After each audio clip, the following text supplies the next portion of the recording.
Throughout the Israeli-Palestinian conflict, Palestinian representatives and their supporters have systematically used the UN's main institutions to launch high-profile investigations against Israel for alleged war crimes.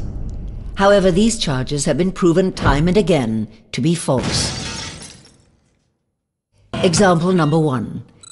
In April 2002, after Israel was struck with a wave of suicide bombing attacks, Israeli troops entered the Jenin refugee camp in the West Bank, described by Palestinians as the capital of suicide attacks. Palestinian leaders accused Israel of carrying out a massacre. The massacre in Jenin and the massacre in the old city of Nablus. Saeb Erekat called for an international commission of inquiry and claimed at least 500 Palestinians were killed. Yasser Abudrabu contended that among the 500, many were women and children.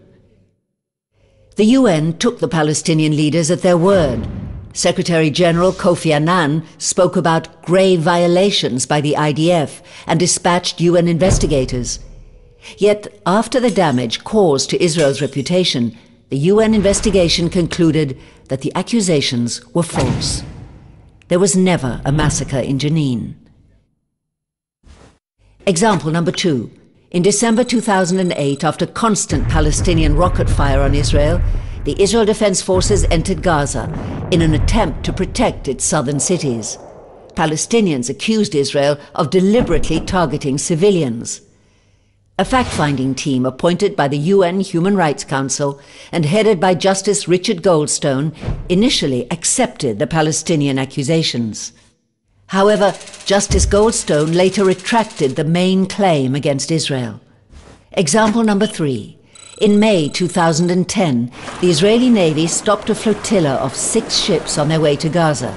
Israel was accused of imposing an illegal naval blockade and denying civilians access to food and humanitarian aid. UN Secretary-General Ban Ki-moon empowered the Palmer Commission to investigate the claims. The Palmer report concluded that the blockade was legal under international law and that there was no humanitarian crisis in Gaza. Moreover, Israel did not block humanitarian aid from entering Gaza by land. In the month prior to the flotilla alone, over 17,000 tons of aid entered Gaza. The markets of Gaza were, in fact, full of fresh produce. These are just 3 well-known examples. The Palestinians' fabrications against Israel have been proven time and again to be a systematic abuse of international institutions, aimed at discrediting and delegitimizing the State of Israel.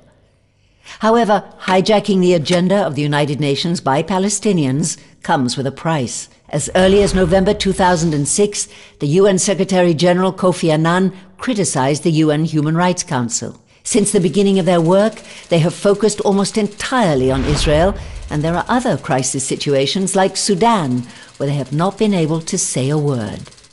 The systematic exploitation of international humanitarian law by Palestinians comes at the expense of others in need. It erodes the credibility of UN bodies, and it must come to an end.